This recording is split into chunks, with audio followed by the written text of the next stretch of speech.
नमस्कार, सवाल हरियाणा का देख रहे हैं आप। मैं हूं आपके साथ वरुण गोयल। जब बिहार में विधानसभा चुनाव हो रहे थे तो राहुल गांधी दिल्ली में प्रेस कॉन्फ्रेंस करके बता रहे थे कि हरियाणा में वोटों की चोरी हुई है। उसके बाद बिहार चुनाव के नतीजे भी सामने आ गए। बिहार चुनाव के नतीजों ने दिखाया कि एक तरफा एनडीए बीजेपी की लहर दिखाई दी। स्ट्राइक रेट जहां 90% के आसपास रहा बीजेपी का, जेडीयू का, वहीं कांग्रेस के लिए और कांग्रेस के सहयोगियों के लिए बहुत ही बुरी खबर आई जब आंकड़ा 35 के पार भी नहीं जा पाया। कांग्रेस तो 60-61 सीटों पर लड़कर मात्र 6 सीटें जीत पाई। कुल मिलाकर ऐसे ही नतीजे हमने महाराष्ट्र में भी देखे थे। अब हरियाणा में बात यह हो रही है कि ऐसे में कांग्रेस को लेकर भविष्य क्या, क्षेत्रीय दलों का भविष्य क्या, और हरियाणा में वोट चोरी का मुद्दा जिस जोर शोर से ठीक चुनाव से पहले उठाया गया था, क्या इसका कोई इंपैक्ट पूरे देश में नहीं दिखाई दे रहा है। हरियाणा में कांग्रेस वोट चोरी को लेकर कार्यक्रम भी कर रही है, लेकिन बहुत चर्चा उनकी दिखाई नहीं दे रही है, और इस पर ही आज हम बात करेंगे। सबसे पहले इन नतीजों के बाद आई कुछ प्रतिक्रियाओं को आपको सुनवाते हैं। लोगों का रेस्पॉन्स था, जिस हिसाब से भीड़ देखी जाए उससे साफ लग रहा था कि महागठबंधन की सरकार बनेगी, लेकिन नतीजे आए हैं ऐसे नतीजों की उम्मीद नहीं थी। तो ये क्यों आए, क्या कारण रहा, इसकी जांच पार्टी करेगी और फिर आपको रिपोर्ट देगी। भूपेंद्र सिंह हुड्डा कह रहे हैं कि इसकी जांच पार्टी करेगी। जांच तो हरियाणा में आए नतीजों की भी होनी थी। जब दिल्ली में बैठक चल रही थी तब दिग्गज नेता हरियाणा भी आए थे। बहुत सारे नेताओं ने जाकर वहां हारने की वजह बताई थी। कुछ तो बकायदा पेन ड्राइव लेकर गए थे और बता रहे थे हम कैसे हारे और हराए गए। खुले में नेताओं के नाम लिए गए थे। तो क्या वो कोई समीक्षा सामने आई है? क्या ये समीक्षाएं होती हैं तो उसके बाद कांग्रेस करती क्या है? कई खास मेहमान हमारे साथ जुड़ रहे हैं। नेहा धवन, प्रवक्ता भारतीय जनता पार्टी। सुखबीर तंवर जुड़ गए हैं कांग्रेस से। ओंकार सिंह, इंडियन नेशनल लोकदल से। आप सभी का बहुत बहुत स्वागत है। सुखबीर भाई, शुरुआत में आपसे करता हूं। ये जो नतीजे आ रहे हैं, ये नतीजे किस भविष्य की ओर इशारा कर रहे हैं? और आज मैं ये सवाल इसलिए पूछ भी रहा हूं कि इस समय देश में 1600 से ज्यादा बीजेपी के विधायक हो गए हैं। हर 10 में से 4 विधायक भाजपा के हैं, और एनडीए जोड़ दिया जाए तो हर 10 में से 5 विधायक एनडीए गठबंधन के हैं। इस मौजूदा स्थिति में कांग्रेस का भविष्य क्या है?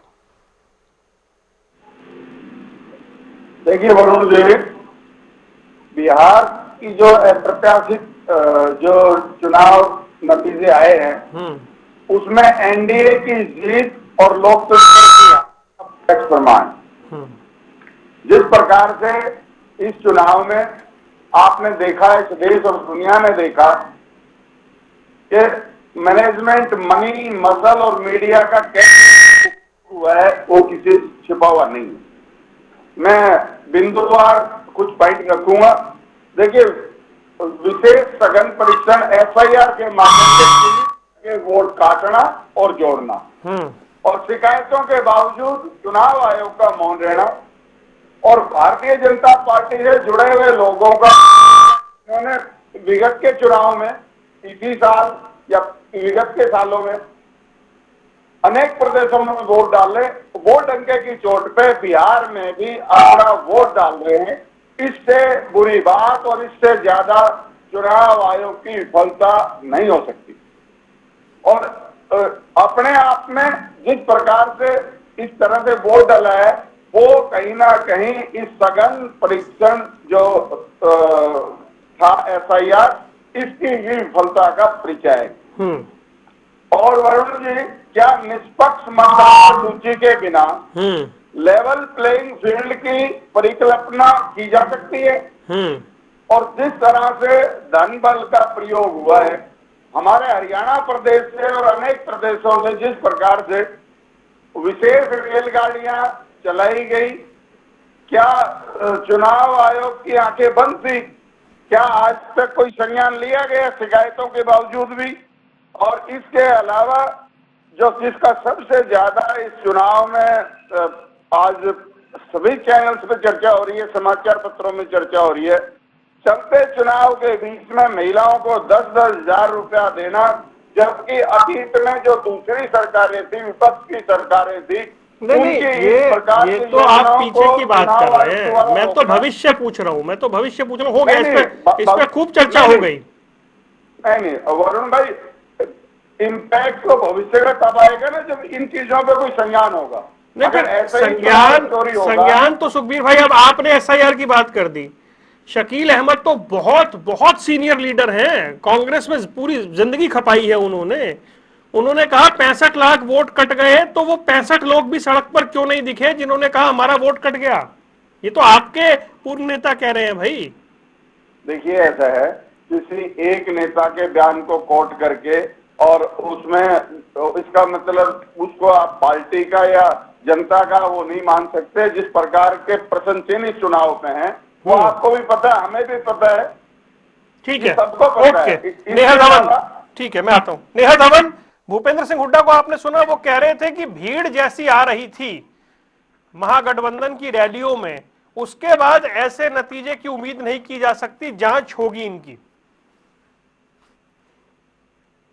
देखिए वरुण जी, मुझे बहुत हैरानी होती है कांग्रेस की ऐसी प्रतिक्रियाओं पर। सुखबीर जी की बात तो मैं कहूंगी कि ये तो बहुत कोशिश करते हैं अपनी पार्टी के मत को अच्छी तरह से रखने के, लेकिन ये स्थिति मुझे लगता है ढांप नहीं पा रहे हैं कांग्रेस के लोग, चाहे वो भूपेंद्र सिंह हुड्डा जी हों, चाहे वो राहुल गांधी जी हों, चाहे वो अन्य कांग्रेस के लीडर्स हों। मैं कुछ विशेष बातों पर आपका ध्यान आकर्षित कराना चाहूंगी वरुण जी। सोचने की बात है कि जब आप हरियाणा हारते हैं, महाराष्ट्र हारते हैं, राजस्थान हारते हैं, छत्तीसगढ़ हारते हैं, आप बिहार हारते हैं, लेकिन आप सीख किसी भी राज्य की विफलता आने के बाद आप कहीं से भी सीख नहीं लेते, आप सेम स्टेटमेंट देते हैं कि कोई भी चुनाव हार जाते हैं।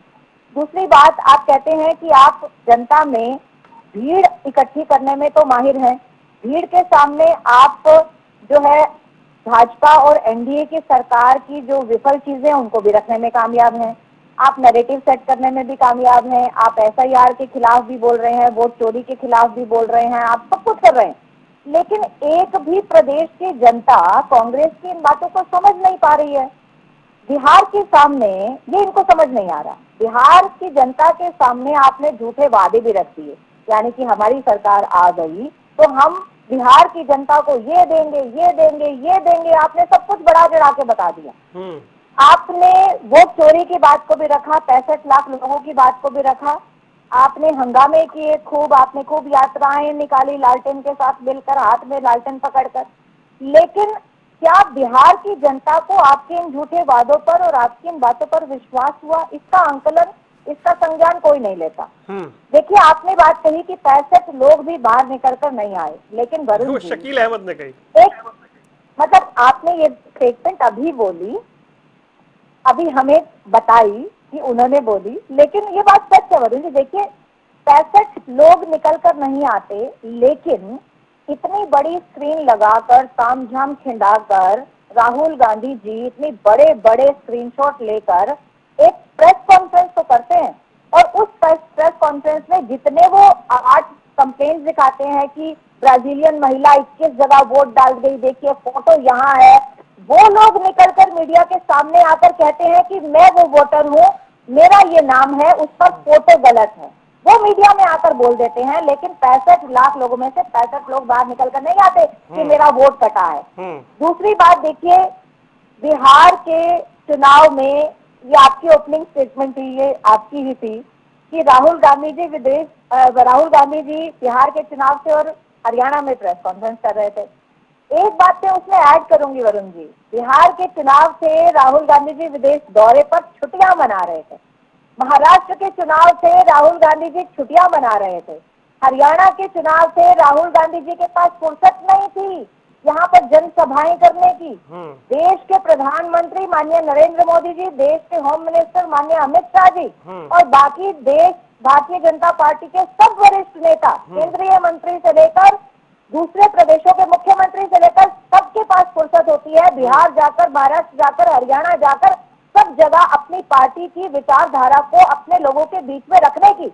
लेकिन कांग्रेस के पास ना फुर्सत है, ना काम करने की इच्छा है, लेकिन फिर भी इच्छाएं देखिए कितनी बड़ी बड़ी बनेंगी कि लोग इनको घर बैठ के वोट डालेंगे, इनको सत्ता प्लेट में रखकर देंगे और इनको फिर से देश जो ये आपस में गठबंधन बनाए, इंडी गठबंधन बनाए घूमते हैं चोर चोर मौसेरे भाई, इनको प्लेट में सत्ता परोस कर देंगे।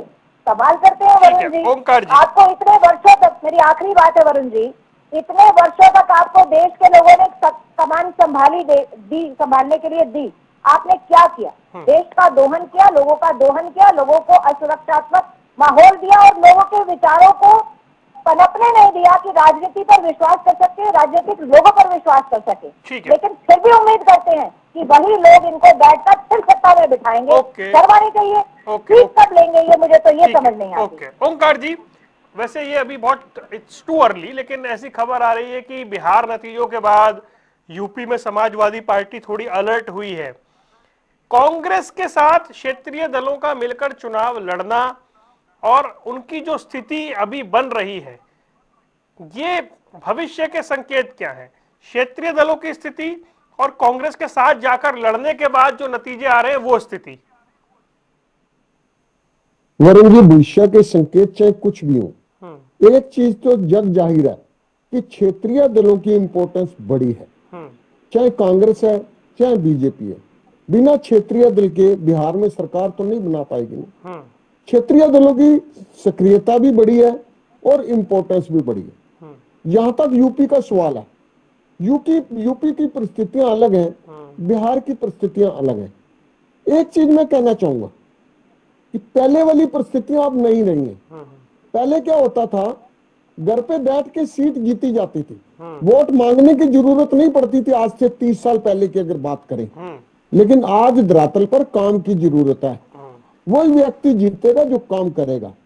और कांग्रेस का कल्चर कुछ थोड़ा सा इससे उलट रहा है। कांग्रेस के नेता आज भी, हरियाणा में देख लो, जितने भी एमएलए के कैंडिडेट हैं, एक एक सीट पे 10-10 कैंडिडेट होंगे, लेकिन आज धरातल पे कोई सक्रिय नहीं है। ये कब सक्रिय होंगे? ये 4 साल 9 महीने के बाद सक्रिय होंगे, सिर्फ 3 महीने लास्ट के। आज वो परिस्थितियां नहीं है। आज राजनीति जो है पार्ट टाइम नहीं रही जी। वो कोई वोट चोरी, देखिए, वोट चोरी एक मुद्दा है, इसके अलावा हरियाणा की समस्याएं क्या कम है? महंगाई, बेरोजगारी, भ्रष्टाचार, अपराध, कितनी तो समस्या है। परिवार पहचान पत्र, प्रॉपर्टी आईडी, रजिस्ट्रियां, 1 नवंबर से नई व्यवस्था लागू है। आज 17 नवंबर हो गई, रजिस्ट्रियां बंद पड़ी हुई है। कोई बोल रहा है इसके ऊपर कांग्रेस वाला? कोई नहीं बोल रहा। इनमें सिर्फ एक वो भावना है कि हम तो लास्ट में आएंगे, पैसे खर्चेंगे और जीत जाएंगे। ये वो भावना अब खत्म हो चुकी है। हाँ, जहां तक आपने बोला कि आज परिस्थितियां कैसी हैं, तो परिस्थितियों के ऊपर एक बात जरूर कहना चाहूंगा। 1977 आपने नहीं देखा, मैंने भी नहीं देखा, क्योंकि मेरी भी उम्र अब 60 के करीब हुई है। 1984 हमें थोड़ा थोड़ा याद है। 1984 में कहते थे कि कांग्रेस के अलावा कोई दल सत्ता में नहीं आ सकता, लेकिन क्या हुआ? 5 साल के बाद ही क्या हुआ? कांग्रेस कहीं नजर नहीं आई ना। तो ये कहना कि आज बीजेपी के अलावा कुछ नजर नहीं आता, ये कुछ नहीं, परिस्थितियां जनता बनाती है और जनता ही बिगाड़ती है। आज की परिस्थितियां मेरा एक सवाल ओंकार जी ये है, गठबंधन की राजनीति को लेकर कांग्रेस के साथ जो दल गठबंधन में है, चाहे वो शिवसेना हो चाहे आरजेडी हो, उनकी स्थिति भी जिस तरह की हो जाती है, और जैसे एक हिंट मिला उत्तर प्रदेश से, कांग्रेस के साथ अलायंस में कहीं दिक्कत वाली स्थिति है क्या? देखिए, आज के दिन में कांग्रेस से जो भी दल अलायंस कर रहा है वो पनप नहीं पा रहा है। अब इसके पीछे क्या रीजन है क्या नहीं, ये तो जांच का विषय है। हाँ, इतना जरूर कहना चाहूंगा कि जो परिस्थितियां आज देश में हैं, आज बहुत से मुद्दे हैं। वोट चोरी एक मुद्दा है, सिर्फ एक मुद्दे का इम्पैक्ट नहीं है। लेकिन आज आप अगर आम जन से बात करो तो उसके मन में एक भावना बैठ चुकी है। मैं ईवीएम को कभी क्लीन चिट नहीं देता। आम व्यक्ति के मन में एक भावना बैठ चुकी है कि चुनाव कराओ या ना कराओ, सरकार बीजेपी बनाएगी। ये भावना क्यों बैठी? इस भावना के बैठने के पीछे आप मुस्कुरा रहे हैं, लेकिन सच्चाई यही है, आपका भी दिल यही कह रहा है। इस भावना के पीछे कौन दोषी है? हमारा लोकतंत्र आज दांव पे लगा है। बांग्लादेश के पूर्व प्रधानमंत्री को फांसी की सजा हो गई, उसके ऊपर तरह तरह के फेसबुक पर कमेंट आ रहे हैं। ऐसी परिस्थितियां हमारे लोकतंत्र में नहीं होनी चाहिए, मैं इनकी निंदा करता हूं। लेकिन आज आम जन की भावना ये है कि जितना मर्जी चुनाव करा लो, ईवीएम के ऊपर जीतेगी भाजपा। ये क्यों चुनाव आयोग के ऊपर ये कलंक लग रहा है? और जब चुनाव आयोग की बात आती है तो क्यों बीजेपी उसका प्रवक्ता बन जाती है? ये परिस्थितियां निंदा करते हैं इनकी, बीजेपी को खुद चाहना चाहिए कि नहीं भी मतलब निष्पक्ष ओंकार जी, चुनाव। आपने दोनों बातें कह दी कि कांग्रेस की स्थिति खराब है, कांग्रेस के नेता जमीन पर नहीं उतरते हैं, और फिर नतीजे आ रहे हैं तो आप नतीजों को भी संदिग्ध बता रहे हैं। तो दोनों बातें कैसे? या तो नहीं, देखिए, कांग्रेस अच्छा परफॉर्म नहीं कर रही। मैं बताता हूँ। देखिए, एक बात तो बिल्कुल क्लियर है, कांग्रेस का कोई भी नेता धरातल पर नजर नहीं आता। आपको कहीं हरियाणा में किसी एक हल्के में कोई नजर नहीं आता। दूसरी जो मैंने बात की, मैंने जन भावना की बात करी है। मैंने बात करी है कि वोट चोरी एक मुद्दा हो सकता है, लेकिन सारे मुद्दे वोट नहीं हो चोरी के सकते। नहीं है। ठीक है, ठीक है। वोट चोरी एक मात्र कारण नहीं हो सकता। एक कारण हो सकता है, लेकिन एक मात्र नहीं। जी सुखबीर जी, कांग्रेस के नेता धरातल पर नहीं आते हैं, वही जमीन पर नहीं दिखते हैं, मुद्दे नहीं उठाते हैं, और क्या ट्विटर से राजनीति करने की कोशिश हो रही है? देखिए वरुण जी, मैं ओंकार जी का बड़ा सम्मान करता हूं, लेकिन आज ना तो सत्ता पक्ष को, ना जो हरियाणा प्रदेश के दूसरे विपक्षी दल हैं, जब से हरियाणा में संगठन सृजन अभियान के अंतर्गत संगठन का निर्माण हुआ है, क्या उसके बाद निरंतर भारतीय राष्ट्रीय कांग्रेस की क्रियाशीलता इनको नजर नहीं आ रही है? दूसरी बात, जिस तरह से हरियाणा के प्रदेश अध्यक्ष निरंतर वोट चोर गद्दी छोड़ का कार्यक्रम सभी जिलों में चला रहे हैं, और इसके अलावा हमारे विजेंद्र सिंह जी निरंतर सद्भावना यात्रा निकाल रहे हैं, क्या वो हर रोज जनता के बीच में नहीं है? इसलिए ये सवाल बेमानी हो जाता है, इसका कोई अर्थ नहीं है। जी, जिस यात्रा में प्रदेश अध्यक्ष नहीं जा रहे, नेता प्रतिपक्ष नहीं जा रहे। देखिए ऐसा है, जैसा कि बताया गया है, ये अभी बहुत लंबी यात्रा है और इसमें सारे जाएंगे, किसी बात का कोई विषय नहीं है। इसके अलावा देखिए, जो आज चूंकि विषय वोट चोरी का है मुख्य तौर पे, और प्रत्यक्ष को प्रमाण की आवश्यकता नहीं है। विगत सरकार के बिहार के जो दोनों उप मुख्यमंत्री हैं, उनको एक समान एग्जैक्टली वोट मिलना, भाई ये संयोग है, सहयोग है या वोट चोरी है? सुखबीर भाई, एक समान वोट नहीं है, अलग है, अंतर है। नहीं, वो आप देख लेना, मैंने बता दिया आपको। इसके अलावा प्रधानमंत्री जी का निरंतर कट्टा और कारतूस पे ही लगे रहना, क्या प्रधानमंत्री पद की गरिमा का अपमान नहीं है? भाई उनकी स्ट्रेटेजी है, जंगल राज की याद दिला रहे थे, वो उसे राजनीति मानिए ना। नहीं, वो मैं चलो प्रधानमंत्री के ऊपर कुछ सीधा कुछ कहना मैं उचित नहीं समझता हूँ, नहीं तो मैं कितने ही बात बता सकता हूँ, वो उचित नहीं है। राहुल, लेकिन और सवाल ये है, राहुल जी को सक्रिय रहना चाहिए था वहाँ। राहुल जी सक्रिय थे, ऐसा कुछ नहीं है। और एक समय उच्चतम न्यायालय के आदेश पर तड़ीपार और दुर्भाग्य से देश के गृह मंत्री जो राष्ट्र की आंतरिक सुरक्षा को छोड़कर बिहार चुनाव में लगे रहे, और इनपुट्स के बावजूद और पहले अरेस्ट होने के बावजूद लाल किला के सामने जिस प्रकार का कार विस्फोट हुआ, निश्चित तौर पे ये सीधी जिम्मेदारी किसकी है? आप बता दें। निश्चित तौर पे हम ये नहीं कहते कि प्रचार ना करें, लेकिन आपकी जो जिम्मेदारी है उस जिम्मेदारी का भी निर्वहन होना चाहिए। आपने 2-3 बातें कर दी कि ये गृह मंत्री, प्रधानमंत्री बिहार चुनाव में लगे रहे। नहीं, ये मैं कह रहा था, चुनाव में लगे रहे, आपकी जिम्मेदारी है, उस जिम्मेदारी नहीं, अगर चुनाव में लगे रहे तो फिर चुनाव में लगे रहे, या फिर चुनाव में गड़बड़ हुई, दो अलग अलग बातें हो गई ना। या तो चुनाव में लगे रहे, चुनाव में गड़बड़ भी है, और इनकी जो आंतरिक सुरक्षा के प्रति जवाबदेही है वो भी जवाबदेही है, उस पर भी बनता है। और इसके अलावा और तो सारी की सारी बात करेंगे, लेकिन वो ट्रम्प साहब 55 बारी कह चुके हैं कि हमने रुकवाया, लड़ाई रुकवाई। एक बारी किसी ने कहा, प्रधानमंत्री जी ने कहा, गृह मंत्री ने कहा, विदेश मंत्री ने सदन में खड़े होकर कहा, देखिए, किसी ने उसका डायरेक्ट कोई जवाब नहीं दिया है। आपको भी इस बात का पता है, और उसका जवाब किसको देना चाहिए वैसे? ठीक है, ओके, वापस चुनाव पे ही लौट आते हैं फिर हरियाणा में, क्योंकि बहुत सारे विषय आ गए। नेहा धवन भाई, चुनाव में गड़बड़ी हुई है और उनके नेता पूरी तरीके से सक्रिय थे बिहार में, ऐसा नहीं है। और हरियाणा में भी गली गली घूमकर उनके नेता कार्यक्रम कर रहे हैं, कोई यात्रा कर रहा है, तो कांग्रेस सक्रिय भी है, जमीन पर भी है। वरुण जी, चुनाव में गड़बड़ी हुई ये बात तो सत्य नहीं है, लेकिन कांग्रेसियों के दिमाग में जरूर गड़बड़ी हो गई है। और दूसरी बात, ये अगर कांग्रेस ये बात कहती है कि वो फील्ड में मौजूद थी, तो बिहार की जनता से पूछ लीजिए जाकर। बिहार की जनता अपने आप बता देगी कौन से इनके नेता फील्ड में थे, कौन से नहीं थे। सबसे महत्वपूर्ण बात देखिए, फील्ड की बात करते हैं, लेकिन बिहार में केवल 60 सीटों पर चुनाव लड़ते हैं। कांग्रेस अपने आप को बहुत बड़ा मानती है, पूरी देश भर में सबसे बड़ी पार्टी मानती होगी, इतने लंबे समय तक इन्होंने काम किया। क्यों नहीं पूरे बिहार में चुनाव लड़े आप? क्यों नहीं चुनाव लड़े? मैक्सिमम सीटों पर आप 60 सीटों पर आप चुनाव लड़ते हैं और बोलते हैं कि आप फील्ड में थे। 60 सीटें रिप्रेजेंट करती है पूरे बिहार को, क्या इतनी बड़ी पार्टी को छोड़ना रहती है?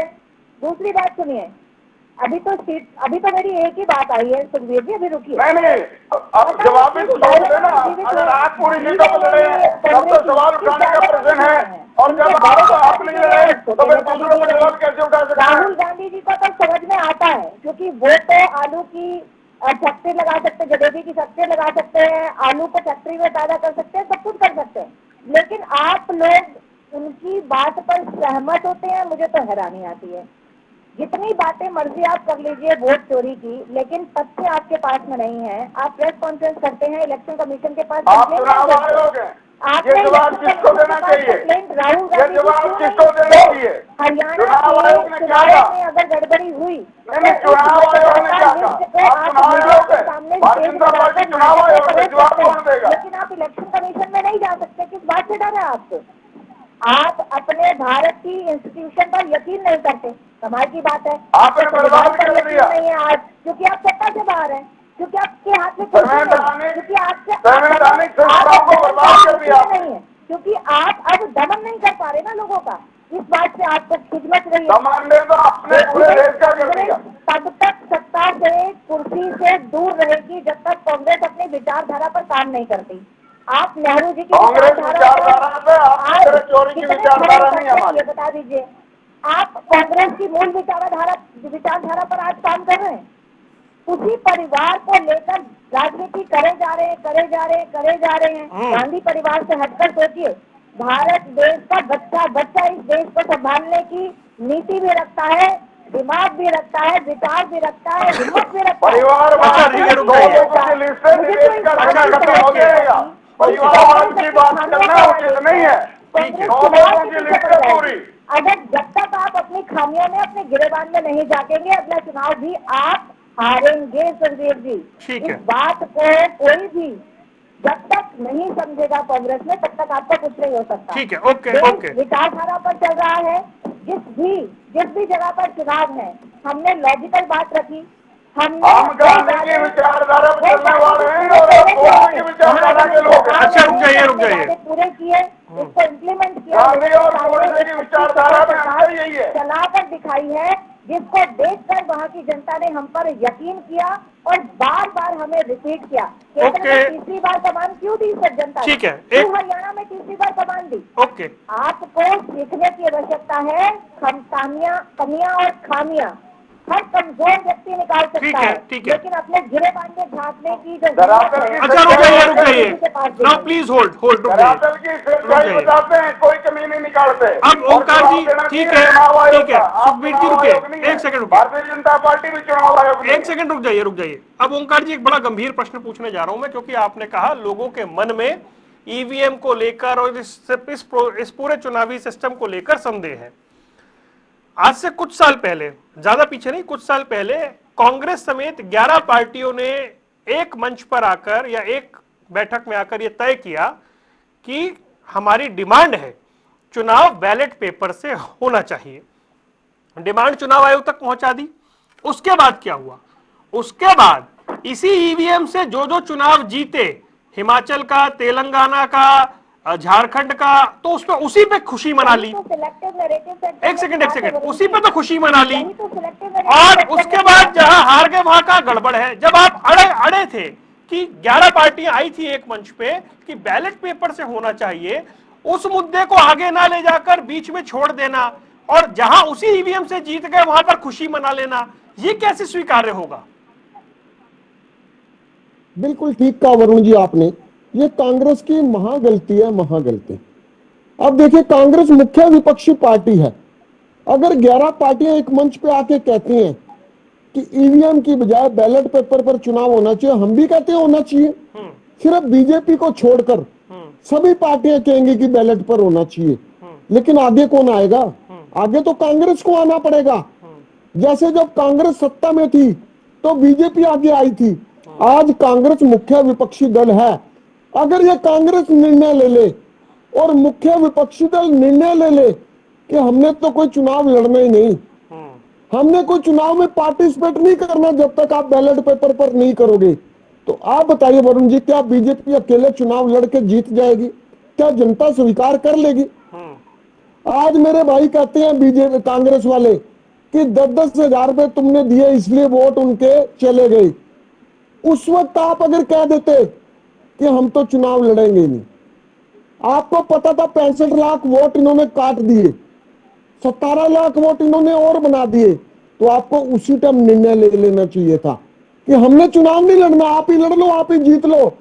आपकी परिस्थिति भी बनती, आपकी जनता में इमेज भी बनती, और आज साबिती करी, आपने चुनाव लड़ा और बुरी तरह पीटे। लेकिन अब बोलने का क्या फायदा? ये डिसीजन लेना था उस समय जब मोदी जी ने 10-10 हजार रुपए देने की घोषणा करी थी, उस समय कांग्रेस को डिसीजन लेना चाहिए था। डिसीजन मेकिंग में कांग्रेस आज फेल है। और एक चीज मैं कहना चाहूंगा, हरियाणा में मेरे भाई सुखबीर तंवर मेरे छोटे भाई हैं, इन्होंने कहा कि हमारे प्रदर्शन हो रहे हैं, वोट चोर गद्दी छोड़। वरुण जी, लोकतंत्र है, ऐसे गद्दी कोई छोड़ेगा क्या? क्या नारे लगाने से गद्दी छोड़ देगा?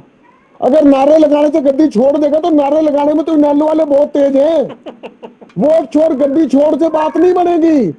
चुनाव जीतना पड़ेगा, चुनाव को मैनेज करना पड़ेगा, बूथ लेवल पर मैनेज करना पड़ेगा। सिर्फ वोट चोर गद्दी छोड़ जनता कह रही है, क्या कर रहे हो तुम? अरे भाई, मुद्दे उठाओ जनता के, परिवार पहचान पत्र, बड़ा अच्छा मुद्दा भी उठाया, पार्टियों को इकट्ठा भी कर लिया। उसके बाद फिर आप उसी चुनाव जहां हार गए वहां बोलते जी गड़बड़ है, जहां जीत के छोड़ दिया उस मुद्दे को, तो फिर कैसे? वही ना। हाँ। बीजेपी एक इवेंट मैनेजमेंट पार्टी है, ये एक इवेंट खत्म होते हैं दूसरी इवेंट फेंक देते हैं। आप देखिए, मेरी बहन नेहा धवन अभी कह रही थी कि भारत की सबसे बड़ी विपक्षी की पार्टी सारी सीटों पर क्यों नहीं लड़ी, जबकि मेरी बहन भूल गई कि विश्व की सबसे बड़ी पार्टी वो भी 100 सीटों पर ही लड़ी है, वो भी पूरे बिहार में नहीं लड़ी। जहां गठबंधन होता है वहां सीटें दूसरी पार्टी को देनी पड़ती है। मैं आपकी बुराई नहीं कर रहा हूँ, मैं आपकी बुराई नहीं कर रहा हूँ, मैं मेरा आपसे कोई लेना देना नहीं। मैं तो इतना कह रहा हूँ, जहां गठबंधन होता है वहां गठबंधन धर्म निभाना पड़ता है। लेकिन आज मैं इतनी बात कहूंगा, आज देश और प्रदेश में जो परिस्थितियां हैं उसके लिए अगर बीजेपी दोषी है, कांग्रेस उससे ज्यादा दोषी है। क्योंकि कांग्रेस ने अगर ईवीएम के खिलाफ एक मंच तैयार किया तो कम से कम उस मंच को स्वीकार करके उसको आगे बढ़ाना चाहिए था। उस मंच में आपकी बात ठीक है, कहीं हिमाचल में जीत गए तो ढोल बजाने शुरू हो गए, क्यों? आप तो सीधा कह दो, और कांग्रेस को ही आगे आना पड़ेगा। आप कह दो कि जब तक ईवीएम नहीं हटाओगे, जब तक बैलेट पेपर नहीं लगाओगे, हम कोई भी चुनाव नहीं लड़ेंगे। अरे वैसे ही भी तो हार ही रहे हो, वैसे कौन सा जीत के आ रहे हो?